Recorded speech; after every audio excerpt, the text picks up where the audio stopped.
Hello everyone, I'm going to be teaching you how to become a player moderator on RuneScape. First off, you're going to want to know what a player moderator is and what they can do.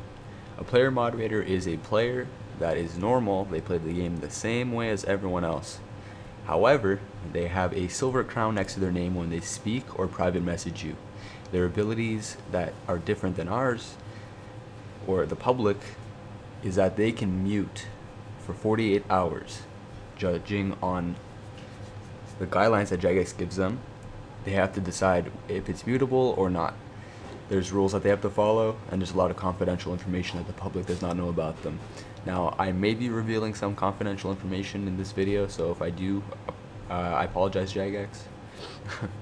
So, first off, you're going to want to be very community focused, which means participating in clan events and basically helping people. I mean, don't just stand in World 1 and say free help, you know? You're not playing the game, you're not having fun, so yeah.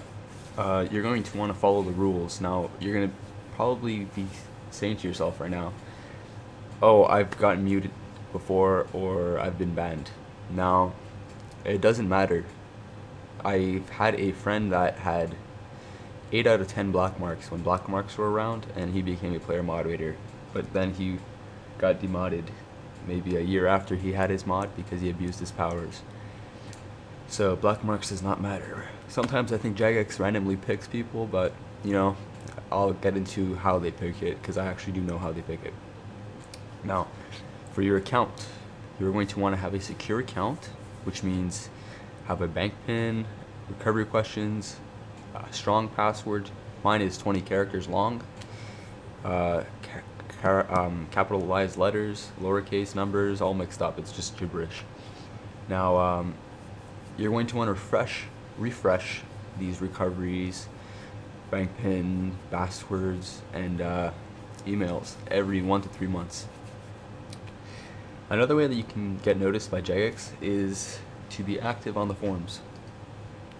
I'm going to explain how this works, because if you're active on the forums, Jagex is probably going to read your thread, because they read most threads, and sometimes they reply to them. So if they notice that you're being community focused, helping people on threads, guiding people, you know, they're going to notice that you are community focused. That's the main key. You have to be community focused. A lot of people ask, hey, I'm a level 3, so I guess I can't become a moderator, right? Well, no, level doesn't matter, okay? Now, player moderators, since I'm not sure if they do have this option anymore, they have a player moderator form and PMod center, okay? And there are threads that Jagex posts, and they can post questions and stuff.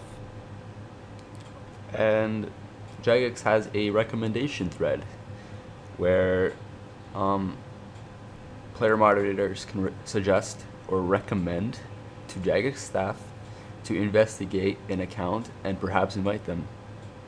Now, to me, in my opinion, I think moderation, the way the invitations are sent, were primarily sent by recommendations, and I don't think it's just a lot of people think that you report people nonstop and Jagex chooses you based on reporting. You know, if you don't talk, I mean, you're not gonna get modded. So it's not all about reporting, okay?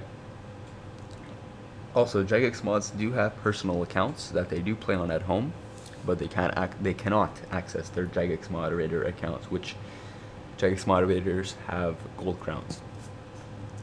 Now, if I was to go into a friends chat of a mod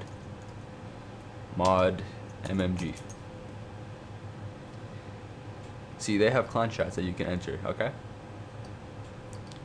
Now, there used to be a community management section Jagex mod that had an internship in Jagex, and his name was Modcom. Now, I believe his account did get deleted because he no longer works for them. He did not abuse his powers. His internship just pretty much expired. So he has his personal account, which is Cal, which I doubt he barely plays.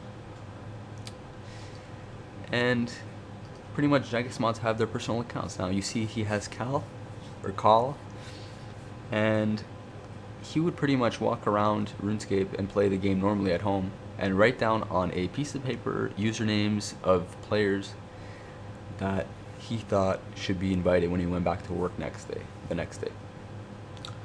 So, I mean, if you help people, it does matter. If you're nice to them, it does matter. But I mean, don't give them all your money. You don't even have to give them items. Just, you know, answer their questions or whatever, you know. Alright, so now I'm just going to go over the report system. And if you haven't noticed, you can right click report now, so that's always a bonus. Obviously I'm not going to report them because that would be a false report. Alright, so buying or selling an account. If you see someone saying buying, selling, or can I have your account, or do you want my account, we can share, can I share with you, report them for this. Buying or selling an account under honor. Encouraging rule breaking. That means, hey, you want to go spam, you want to you want to go scam some kid. Staff impersonation. You probably will get private messages for this one, or somebody's gonna say, hey, I'm a Jagex mod, or I'm a mod on another account.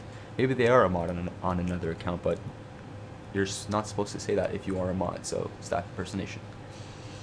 Macroing or use of bots. If you suspect that someone is botting or macroing, like auto clicking or whatever, you can report them for this.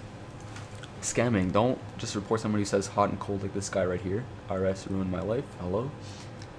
Because they might not be scamming. So if they do, like, scamming would be like trust game, or, but you know, it's still an item scam.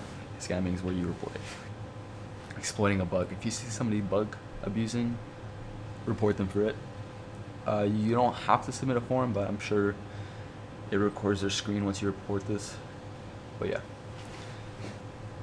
Alright, seriously offensive language. That's bypassing the censor, which means writing something like this. Even though it could be a typo, sorry, you have to watch what you're typing. Seriously offensive language can also mean racism. So if you say the N-word or something racist to someone. Yeah. So seriously offensive language has to be directed towards someone. Solicitation is if you see someone in Lumbridge, or anywhere in the game, because you see this a lot in Lumbridge World 1. Solicitation is somebody saying looking for GF/BF slash BF, sorry. So I mean, this is not a dating site. It's even in quick chat. So disruptive behavior would be spamming, which would be 10 lines or more per minute. Offensive account name, that's pretty self-explanatory. Real life threats. Oh, I'm gonna come to your house and murder you, blah blah blah blah. Pretty much it's self-explanatory also. Asking for or providing contact information. They can ask you for your name, that's fine, but if they ask you where you live, or what country you're from, or where you live near, that's what you report for. I personally don't report, I just tell them. Like, I'll be like, I live in Canada, for example. So breaking real world laws. It's pretty self-explanatory. And advertising websites, you're gonna get a lot of PMs of people spamming, so you know, yeah, that's pretty much it. That's it for becoming a player moderator. Hope you enjoyed my guide. It took me long to make, and I would appreciate if you can subscribe because it motivates me to make more videos like this. Thanks for watching.